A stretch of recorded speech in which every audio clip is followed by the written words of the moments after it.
తెలంగాణ రాష్ట్ర ప్రభుత్వం రేవంత్ రెడ్డి గారి నాయకత్వాన కేబినెట్ చాలా చురుగ్గా పనిచేసింది. ఈ గ్లోబల్ సమ్మిట్ 2 రోజుల పాటు ప్రతిష్టాత్మకంగా జరిగింది. ఈ అరేంజ్మెంట్స్ చాలా బాగా చేశారు. దాదాపు 5.5-6 లక్షల కోట్ల రూపాయల పెట్టుబడులు వచ్చేట్టుగా తెలుస్తూ ఉంది. ఇది రకరకాల పద్ధతులు వస్తాయి. అయితే ఈ గ్రౌండ్ గుర్తుపెట్టుకోవాల్సింది ఏంటంటే గ్రామీణ ప్రాంతం, తర్వాత వ్యవసాయ రంగం, దీన్ని సమన్వయం చేసుకుంటూ ప్రయారిటీగా ఉంటూ ఇది ఇండస్ట్రియల్ డెవలప్మెంట్ వస్తే బాగుంటుంది. కానీ లేదంటే ఒక పక్క ప్లస్ ఒక మైనస్ రావడానికి వీల్లేదు.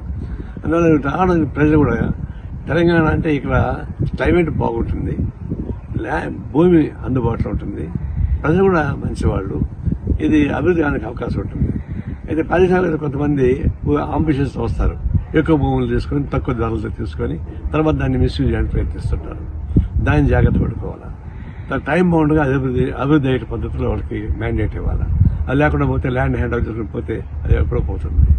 ఇవన్నింటినీ సమన్వయం చేసుకునే పద్ధతుల్లో ఈ రెవెన్యూ డిపార్ట్మెంటు, ఆ పర్మిషన్స్, అనుమతులు ఇవన్నీ కూడా ఆటంకం జరగకూడదు.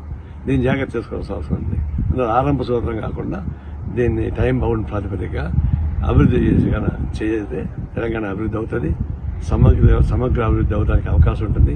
ఆ విషయం జాగ్రత్త చేసుకోవాలని చెప్పి కోరుతా ఈ తెలంగాణ ప్రభుత్వానికి, ముఖ్యంగా రేవంత్ రెడ్డికి, కమ్యూనిస్ట్ పార్టీ అభివృద్ధి తెలియజేస్తా ఉన్నారు.